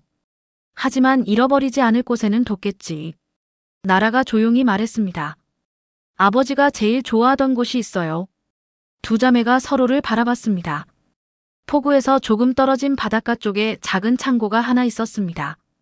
부모님이 쓰던 어선 도구들을 보관하던 곳이었습니다. 사고 이후로 두 자매는 그곳에 거의 가지 않았습니다. 자물쇠를 채워두고 열쇠는 해녀막 서랍 깊숙이 넣어뒀습니다. 가기가 싫었습니다. 부모님 흔적이 그대로 남아있는 곳이었으니까요. 세 사람이 창고 앞에 섰습니다. 나라가 열쇠를 꺼내 자물쇠를 열었습니다. 문이 삐걱거리며 열렸습니다. 오래된 바다 냄새와 녹슨 쇠 냄새가 한꺼번에 쏟아져 나왔습니다. 안은 그대로였습니다. 어선 밧줄들이 정리돼 걸려 있었고 구석에는 부표들이 쌓여 있었습니다. 아버지가 쓰던 공구 상자도 제자리에 있었습니다. 먼지가 쌓여 있었지만 물건들은 흐트러지지 않았습니다. 아버지가 살아있을 때 정리해둔 그대로였습니다. 나라가 문 앞에서 한 발짝을 떼지 못했습니다. 바다가 나라의 팔을 잡고 함께 들어섰습니다. 강대양이 창고 안을 천천히 둘러봤습니다. 명수라면 어디에 뒀을까? 쉽게 보이는 곳은 아닐 것입니다. 하지만 필요할 때 꺼낼 수 있는 곳이어야 했습니다. 강대양의 눈이 한 곳에서 멈췄습니다. 공구 상자였습니다. 낡고 큰 금속 상자였습니다. 뚜껑 위에 공구들이 얹혀 있었습니다. 저것 좀 열어봐라. 바다가 공구들을 내려놓고 상자를 열었습니다. 안에는 공구들이 가지런히 정리돼 있었습니다. 망치, 렌치, 드라이버 세트. 평범한 공구 상자였습니다. 강대양이 다가와 상자 안을 들여다봤습니다. 그리고 공구들을 하나씩 꺼내기 시작했습니다. 바닥이 드러났습니다. 아무것도 없었습니다. 강대양이 상자 바닥을 손바닥으로 두드렸습니다. 툭툭. 그리고 한쪽 끝을 두드렸습니다. 툭툭툭. 소리가 달랐습니다. 강대양이 바닥 한쪽 모서리를 손톱으로 눌렀습니다. 딸깍 하는 소리와 함께 바닥 한쪽이 들렸습니다. 이중 바닥이었습니다. 나라가 숨을 멈췄습니다. 그 안에 방수 비닐로 단단하게 감싼 묶음이 들어있었습니다. 강대양이 꺼내 뜯었습니다. 안에는 서류 몇 장과 작은 파일 하나가 들어있었습니다. 서류를 펼쳤습니다. 손으로 쓴 것이었습니다. 명수의 글씨였습니다. 쌍둥이는 알아볼 수 없었지만 강대양은 알았습니다. 그 반듯하고 꼼꼼한 글씨를 10년 넘게 봐왔으니까요. 강대양이 천천히 읽어 내려갔습니다. 서류에는 날짜가 적혀 있었습니다. 명수가 제주에 내려온 지 얼마 안 된 시점이었습니다. 그리고 내용은 강대양이 짐작했던 것들이었습니다. 오세란 아들 민준 명의로 처리된 계약들, 숫자가 맞지 않는 정산 내역들, 그리고 명수가 직접 확인한 것들이 날짜 순으로 적혀 있었습니다. 마지막 줄에 이렇게 적혀 있었습니다. 이것을 회장님께 전해드리고 싶었으나 때를 놓쳤습니다. 언젠가 필요한 날이 오면 쓰이길 바랍니다. 강대양이 서류를 내려놓았습니다. 창고 안이 조용했습니다. 바깥에서 바람 소리와 파도 소리가 들렸습니다. 나라가 물었습니다. 뭐가 있어요? 강대양이 잠시 말이 없다가 천천히 대답했습니다. 명수가 다 적어뒀어. 내가 모르고 있었던 것들을. 바다가 서류를 받아들었습니다. 내용을 읽다가 눈이 굳어졌습니다. 이게 증거가 돼요? 된다. 명수가 꼼꼼하게 적어뒀으니까.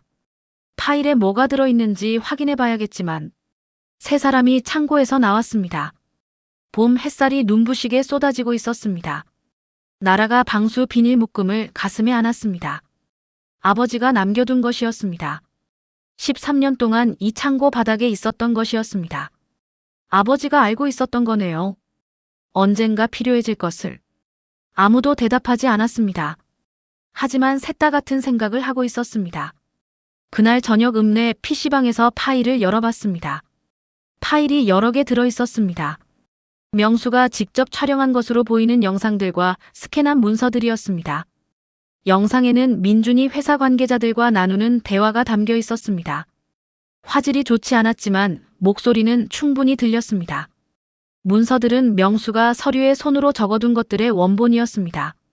강대양이 화면을 들여다보다가 말했습니다. 이 정도면 충분하다. 바다가 물었습니다. 이걸로 어떻게 해요? 우리가 서울에 가서 들이밀 수도 없고. 강대양이 잠시 생각했습니다.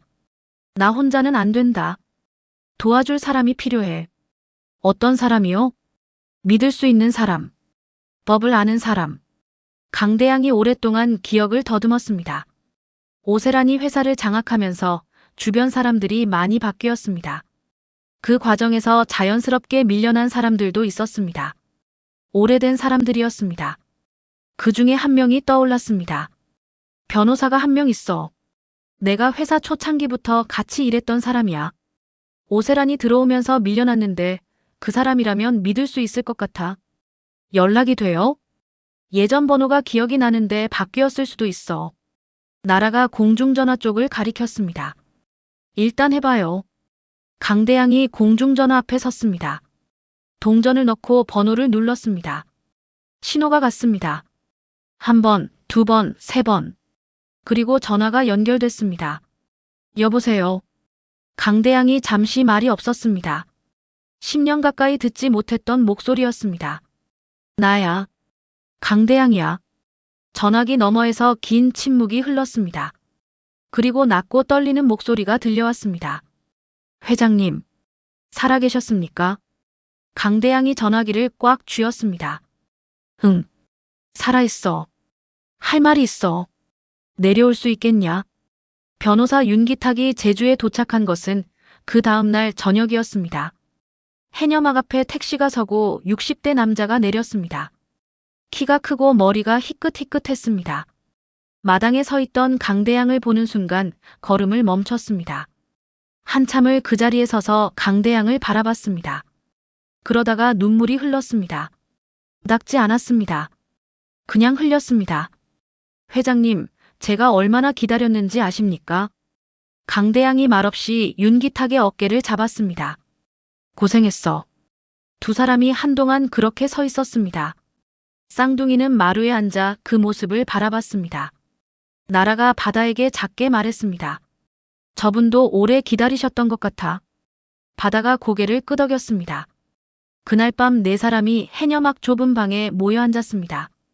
윤기탁이 파일들과 서류를 꼼꼼히 검토했습니다. 한참 동안 말이 없었습니다. 중간중간 고개를 끄덕이다가 한 부분에서 멈췄습니다. 이게 있으면 됩니다. 바다가 물었습니다. 충분해요? 충분합니다. 여기 민준 씨 이름으로 빠져나간 금액이 있는데 이게 단순 횡령이 아니에요. 오세란 씨가 개입된 흔적도 있고. 그리고 이 영상. 윤기탁이 화면을 가리켰습니다. 이 목소리가 민준 씨 맞죠? 강대양이 고개를 끄덕였습니다. 맞아. 그럼 충분합니다. 문제는 이걸 어떻게 세상에 내놓느냐인데. 강대양이 말했습니다. 내가 직접 나서야 해. 내가 살아있다는 것을 세상에 알려야 하고 이 증거를 함께 공개해야 해. 그래야 오세란이 손을 쓰기 전에 막을 수 있어. 윤기탁이 잠시 생각했습니다. 기자회견이 맞습니다. 언론에 한꺼번에 공개하는 것이 가장 안전해요. 오세란 측이 미리 알면 막으려 할 테니 철저하게 비밀로 준비해야 하고. 언제 할 수 있겠어? 준비는 제가 합니다. 일주일이면 돼요. 강대양이 고개를 끄덕였습니다. 바다가 말했습니다. 저희도 나가야 해요. 윤기탁이 바다를 봤습니다. 위험할 수 있어요. 알아요. 그래도 나가야 해요. 우리 아버지 일도 있으니까요. 윤기탁이 강대양을 봤습니다. 강대양이 잠시 두 자매를 바라봤습니다. 너희가 나가지 않아도 된다. 내가 다 할 수 있어. 바다가 고개를 저었습니다. 할아버지 혼자는 안 돼요. 저희가 같이 가요. 나라도 고개를 끄덕였습니다. 강대양이 두 자매를 한참 바라봤습니다. 그러다가 작게 웃었습니다. 명수 딸들이 맞구나. 고집이 똑같아. 바다가 처음으로 웃었습니다. 일주일 동안 세 사람은 조용히 준비했습니다. 윤기탁이 서울에서 기자회견 장소를 섭외하고 믿을 수 있는 기자들에게 연락을 취했습니다. 강대양은 기억을 더듬으며 오세란이 저지른 일들을 하나씩 정리했습니다. 쌍둥이는 아버지가 남긴 서류를 다시 읽으며 내용을 파악했습니다. 그러던 어느 날 밤이었습니다. 나라가 아버지 서류를 읽다가 손을 멈췄습니다. 마지막 장에 짧은 메모가 하나 더 있었습니다. 본문과 달리 아주 작은 글씨로 적혀 있었습니다. 처음에는 그냥 지나쳤던 것이었습니다. 나라야, 바다야. 이걸 너희가 읽고 있다면 아빠가 없는 거겠지. 많이 힘들었지? 아빠가 미안하다. 너희를 지켜주지 못해서. 그래도 이걸 남겨뒀으니까 아빠가 할 수 있는 마지막 것이 여기 있으니까. 부탁한다. 잘 써줘. 나라가 서류를 내려놓았습니다. 소리 없이 오래 울었습니다. 바다가 옆에 와서 앉았습니다. 서류를 집어들고 그 메모를 읽었습니다. 바다도 울었습니다. 소리를 죽이고 울었습니다. 강대양이 방 앞을 지나다가 그 모습을 봤습니다. 안으로 들어가지 않고 문 앞에 서 있었습니다. 한참을 그러다가 조용히 방으로 들어가 두 자매 사이에 앉았습니다. 아무 말하지 않았습니다. 그냥 옆에 있었습니다. 셋이 그렇게 앉아 있었습니다. 한참 뒤에 나라가 눈물을 닦으며 말했습니다. 할아버지. 응. 우리 꼭 이겨요. 강대양이 나라의 머리를 한번 쓰다듬었습니다. 그래. 꼭 이기자. 창밖에서 바람 소리가 들렸습니다. 해녀막 풍경이 흔들리며 맑은 소리를 냈습니다. 기자회견까지는 사흘이 남아 있었습니다. 기자회견 전날 밤이었습니다. 해녀막 안에 4사람이 모여 앉았습니다. 윤기탁이 내일 순서를 다시 한번 정리했습니다. 강대양이 먼저 신분을 밝히고 그 다음 오세란이 저지른 일들을 공개하고 마지막으로 명수가 남긴 서류와 파일 영상을 공개하는 순서였습니다. 쌍둥이는 조용히 듣고 있었습니다. 윤기탁이 말했습니다. 내일 기자들이 많이 올 겁니다. 카메라도 많고요. 너희들은 앞에 나서지 않아도 돼요. 회장님 옆에 있기만 해도 충분해. 바다가 고개를 저었습니다. 저희도 말할 거예요. 무슨 말을요? 아버지 이야기요. 아버지가 왜 제주에 왔는지, 그리고 어떻게 됐는지. 그건 저희가 해야 해요. 윤기탁이 강대양을 봤습니다. 강대양이 잠시 두 자매를 바라봤습니다. 너희가 직접 나서면 오세란 측에서 너희를 표적으로 삼을 수 있어. 바다가 말했습니다. 이미 표적이에요. 처음부터요. 강대양이 더 말리지 않았습니다. 그날 밤 쌍둥이는 오래 잠을 이루지 못했습니다. 나란히 누워 천장을 바라봤습니다. 바깥에서 바람 소리가 들렸습니다. 나라가 작게 말했습니다. 언니 무서워. 응. 나도. 한동안 말이 없었습니다. 바다가 먼저 입을 열었습니다. 근데 있잖아, 나라야. 아버지가 이걸 남겨뒀잖아. 13년 동안 저 창고 바닥에. 응. 그게 무슨 뜻인 것 같아? 나라가 천장을 바라보다가 대답했습니다. 언젠가 우리가 쓰라고요. 그래. 그러니까 우리가 써야지. 나라가 고개를 끄덕였습니다. 그것으로 충분했습니다. 기자회견 날 아침이었습니다. 서울로 올라가는 배 안에서 강대양이 창밖 바다를 바라봤습니다. 제주 앞바다였습니다. 몇 달 전 뗏목을 타고 떠내려오던 그 바다였습니다. 나라가 옆에 앉아 말했습니다. 할아버지, 떨려요? 강대양이 잠시 바다를 바라보다가 말했습니다. 조금. 저는 많이 떨려요. 강대양이 나라를 봤습니다. 명수가 너를 많이 닮았더구나. 솔직한 것이. 나라가 웃었습니다. 울 것 같은 웃음이었습니다. 바다가 반대편 창가에 앉아 아버지 서류를 다시 읽고 있었습니다. 몇 번을 읽었는지 모르지만 또 읽고 있었습니다. 준비하는 방식이 명수와 닮아 있었습니다. 꼼꼼하고 조용한 방식이었습니다. 강대양이 그 모습을 바라봤습니다. 서울 도심의 한 호텔 회의실이었습니다. 윤기탁이 미리 잡아둔 장소였습니다. 기자회견 시작 1시간 전부터 기자들이 몰려들기 시작했습니다. 대양조선그룹 회장 실종 건은 재계에서 꽤 오래 관심을 끌어온 사건이었습니다. 실종 선고 신청까지 나온 마당에 갑자기 기자회견이 열린다는 소식이 돌자 예상보다 훨씬 많은 인원이 모였습니다. 복도 한켠에서 강대양과 쌍둥이, 윤기탁이 대기하고 있었습니다. 강대양이 양복을 갖춰 입었습니다. 윤기탁이 서울에서 새로 마련해온 것이었습니다. 오랜만에 입는 양복이었습니다. 몇 달 전 뗏목 위에서 젖어있던 그 양복과는 달랐습니다. 몸에 맞게 정돈된 모습이었습니다. 쌍둥이는 평소 입던 깔끔한 옷차림이었습니다. 특별히 차려입지 않았습니다. 윤기탁이 뭔가 사줄까 했지만 바다가 괜찮다고 했습니다.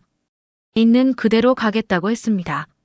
문 너머로 기자들의 웅성거리는 소리가 들렸습니다. 나라가 강대양의 손을 잡았습니다. 강대양이 나라의 손을 꽉 쥐었습니다.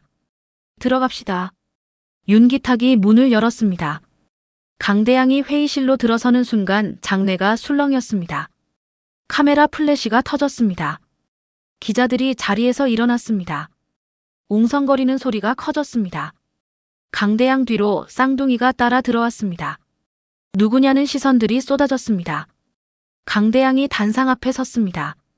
마이크 앞에서 잠시 회의실을 둘러봤습니다. 수십 개의 카메라가 자신을 향해 있었습니다. 녹음기들이 앞에 놓였습니다. 오래전에 익숙했던 자리였습니다. 그런데 지금은 달랐습니다. 그때는 회사 이야기를 하던 자리였습니다. 지금은 그보다 더 중요한 것을 말해야 하는 자리였습니다. 강대양이 마이크 앞에서 천천히 말했습니다. 저는 강대양입니다. 회의실이 일순 조용해졌습니다. 살아있습니다. 그리고 오늘 여기 나온 것은 제가 왜 실종됐는지 그 경위를 말씀드리기 위해서입니다. 플래시가 다시 터졌습니다. 기자들이 받아쓰기 시작했습니다. 강대양이 차분하게 말했습니다. 오세란이 술에 무언가를 탔다는 것, 정신을 잃은 채 배 위에 있다가 바다에 버려진 것, 제주 바닷가에서 두 아이들에게 구조된 것, 기억을 잃었다가 천천히 돌아온 과정까지 순서대로 말했습니다. 목소리가 흔들리지 않았습니다. 기자들이 손을 들었습니다. 강대양이 한 사람씩 받았습니다. 오세란 씨가 직접 지시했다는 증거가 있습니까? 있습니다. 윤기탁이 앞으로 나와 서류 묶음을 들었습니다. 여기 있는 것들은 제가 지금부터 설명드리겠습니다. 대양조선그룹 내부 계약서 중 오세란 씨 아들 민준 씨 명의로 부당하게 처리된 내역들입니다. 그리고 이것은 영상입니다.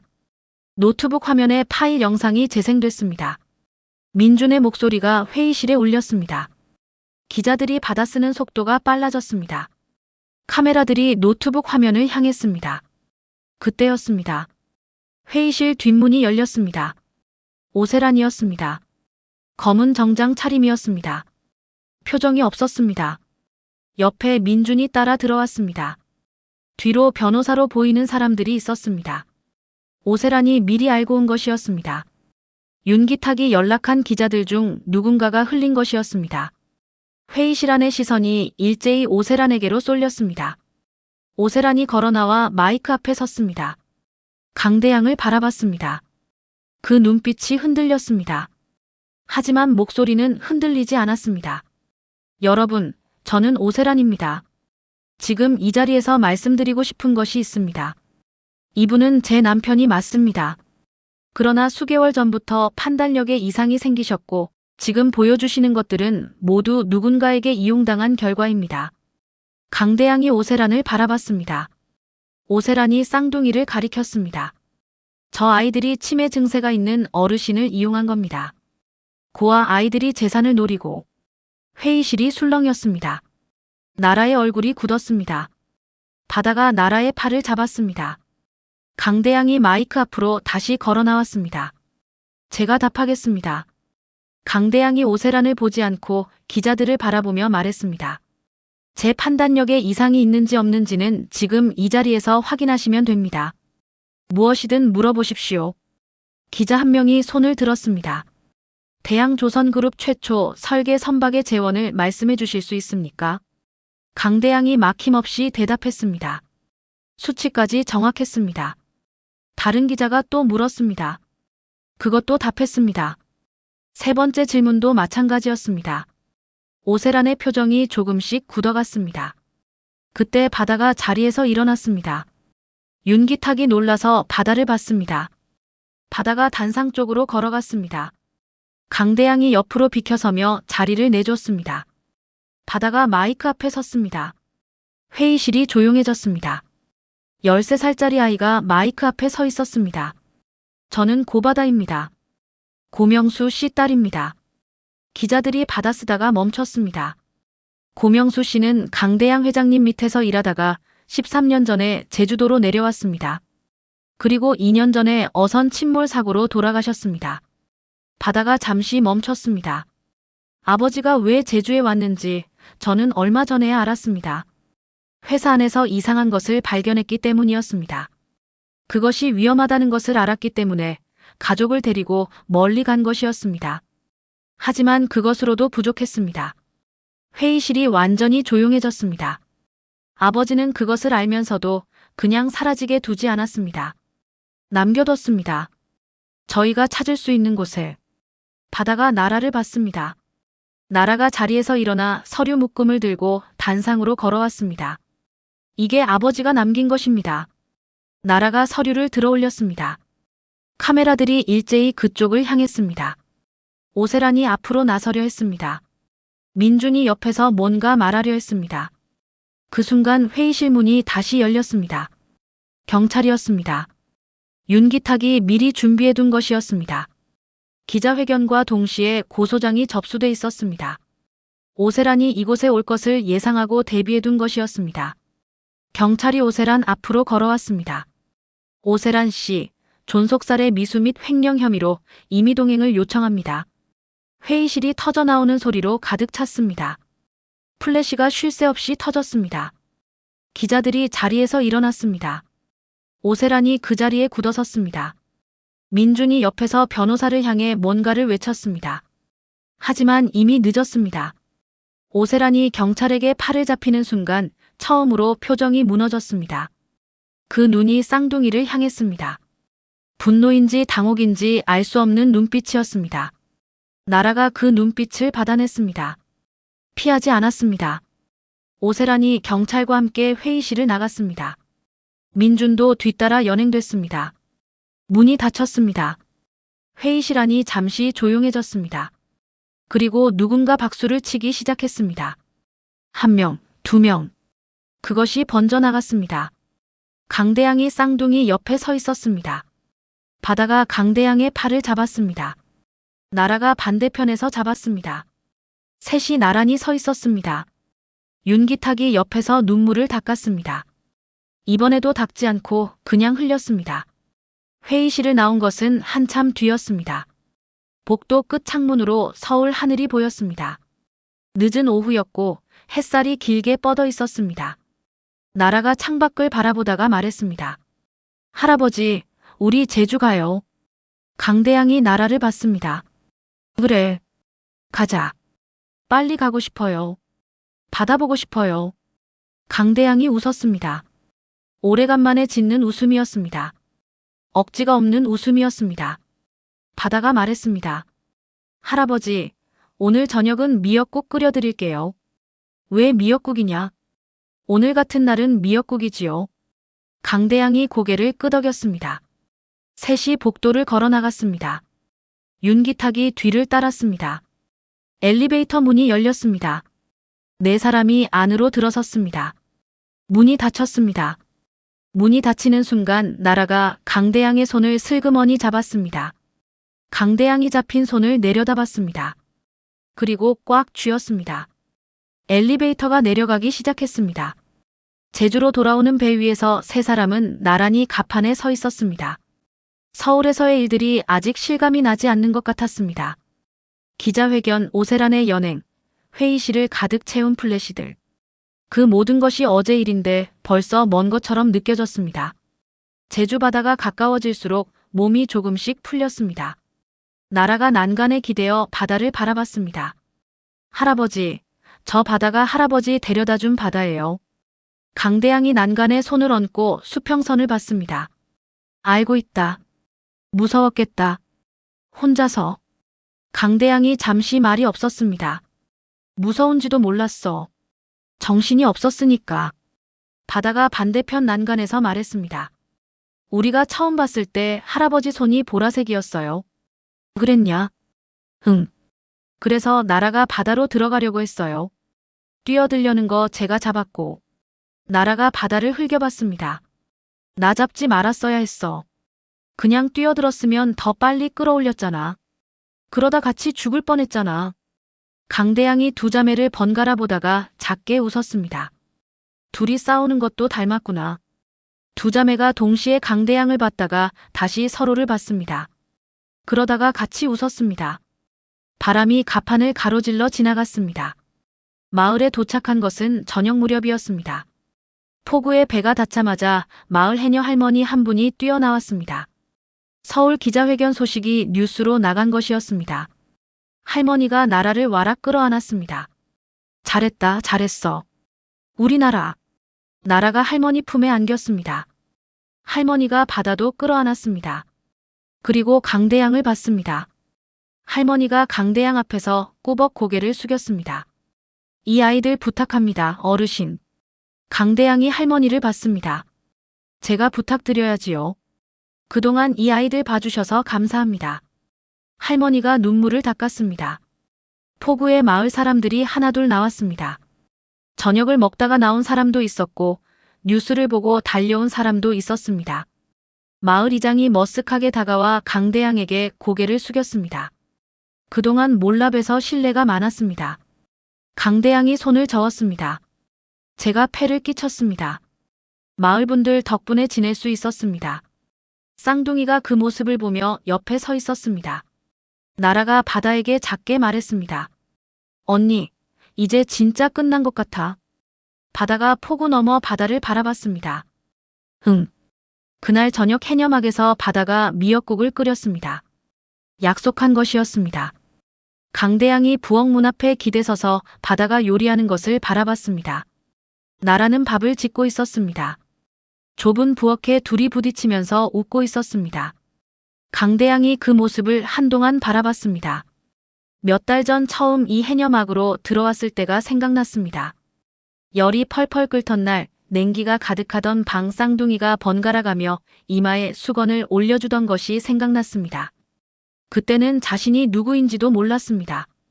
지금은 압니다. 누구인지도 알고 어디에 있어야 하는지도 압니다. 밥상이 차려졌습니다. 세 사람이 둘러앉았습니다. 바다가 미역국을 한 그릇씩 떴습니다. 강대양이 숟가락을 들고 한 모금 마셨습니다. 맛있다. 바다가 웃었습니다. 할아버지 처음 여기 오셨을 때 나라가 끓여준 도라지 미역국이랑 비슷해요. 그때 것이 제일 맛있었어. 나라가 억울한 표정을 지었습니다. 지금 것도 맛있잖아요. 지금 것도 맛있다. 그런데 그때는 살아났다는 생각에 더 맛있었는지도 모르겠어. 나라가 미역국을 한 숟가락 뜨며 말했습니다. 그럼 오늘도 살아났으니까 맛있는 거예요. 강대양이 나라를 봤습니다. 그리고 고개를 끄덕였습니다. 그렇구나. 오늘도 살아난 거구나. 밥상 위에 따뜻한 김이 올라왔습니다. 며칠이 지났습니다. 오세란과 민주는 구속됐습니다. 뉴스에서는 연일 관련 소식이 나왔습니다. 강대양의 실종 경위, 오세란의 혐의들, 그리고 쌍둥이 아버지 고명수의 어선 침몰 사고가 재수사에 들어간다는 소식까지 이어졌습니다. 강대양은 서울에 올라가 회사 일을 처리해야 했습니다. 윤기탁과 번갈아 전화를 하며 정리해야 할 것들이 한두 가지가 아니었습니다. 어느 날 저녁 강대양이 쌍둥이를 불렀습니다. 할 말이 있다. 세 사람이 툇마루에 앉았습니다. 바람이 불었습니다. 강대양이 천천히 말했습니다. 서울에 올라가서 회사 일을 정리해야 한다. 시간이 좀 걸릴 것 같아. 쌍둥이가 말없이 들었습니다. 너희를 데리고 올라가고 싶은데 서울에서 학교를 다니면 더 좋은 환경에서 공부할 수 있고. 바다가 잠시 생각하다가 말했습니다. 할아버지, 저희 여기 있어도 돼요? 무슨 말이냐? 서울 안 가도 된다는 말이에요. 할아버지 일 정리하고 오시면 되잖아요. 저희는 여기 있을게요. 강대양이 바다를 봤습니다. 혼자 두고 가기가. 나라가 말했습니다. 둘이에요. 혼자가 아니라. 그래도. 바다가 강대양을 바라봤습니다. 할아버지, 저희 여기서 컸어요. 이 바다에서 컸고 이 마을에서 컸어요. 서울 가서 좋은 것들 많다는 거 알아요.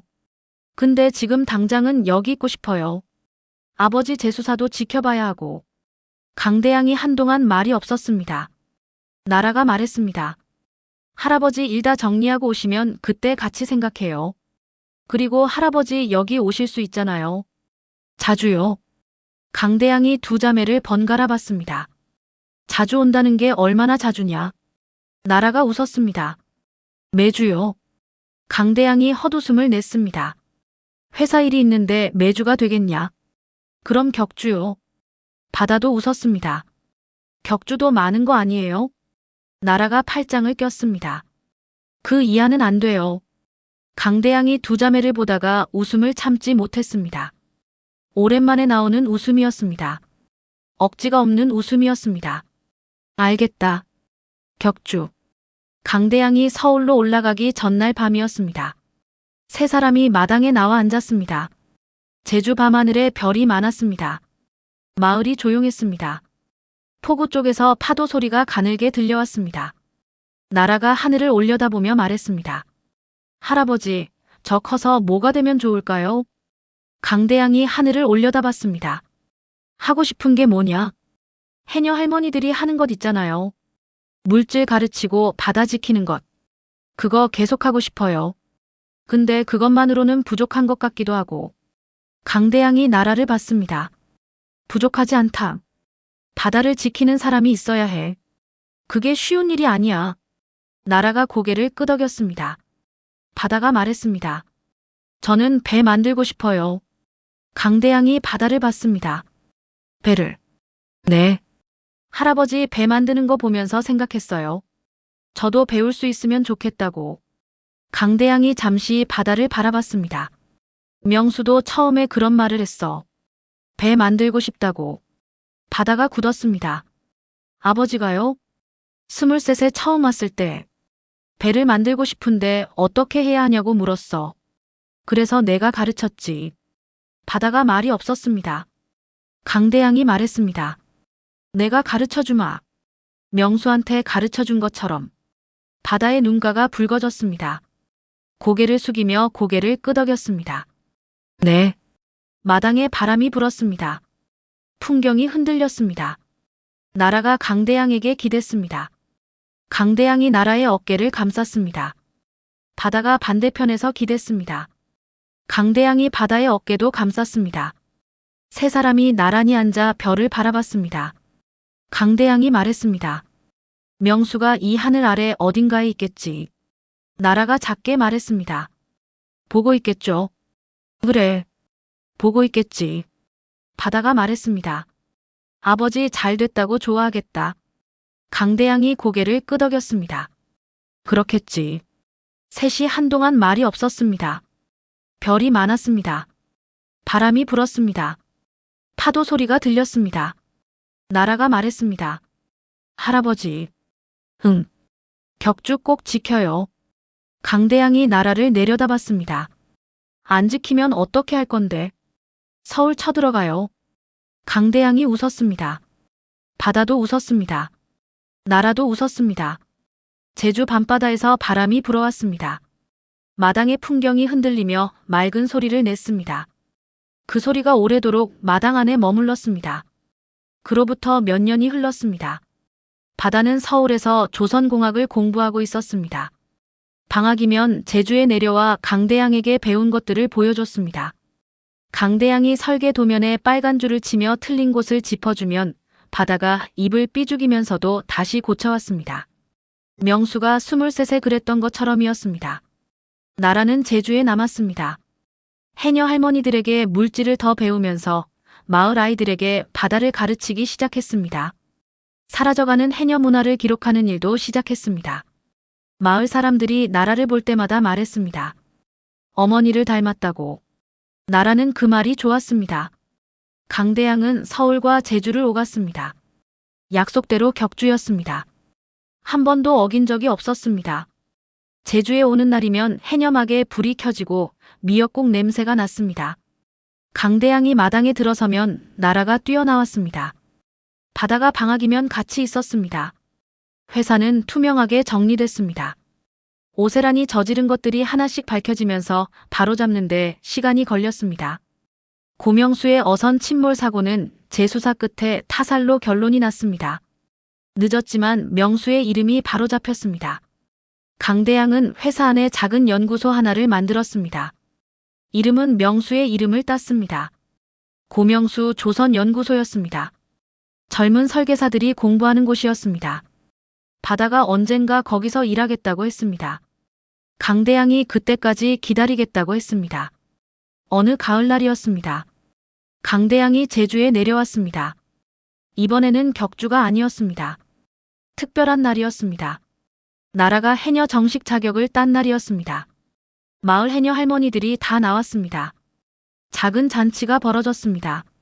나라가 물에서 올라오는데 할머니들이 박수를 쳤습니다. 나라의 얼굴이 빨갰습니다. 수줍어서인지 추위 때문인지 모를 일이었습니다.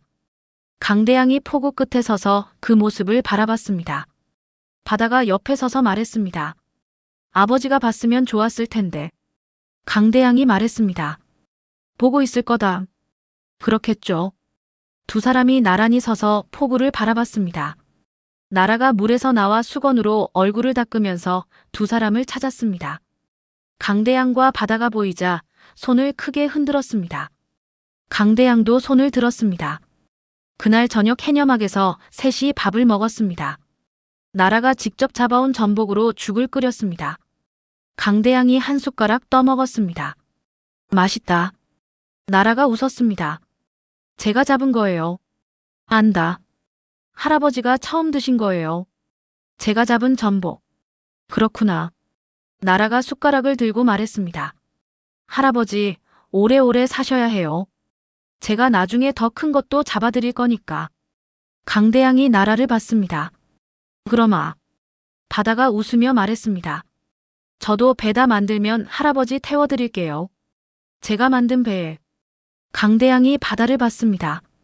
그것도 기다리겠다. 밥상 위에 따뜻한 김이 올라왔습니다. 창밖으로 가을 바다가 보였습니다. 노을이 물들고 있었습니다. 세 사람이 나란히 앉아 밥을 먹었습니다. 말이 많지 않았습니다. 하지만 불편하지 않았습니다. 오래전부터 이렇게 앉아 밥을 먹어온 사람들 같았습니다. 바람이 불었습니다. 풍경이 흔들리며 맑은 소리를 냈습니다. 그 소리가 저녁 바다 위로 퍼져나갔습니다.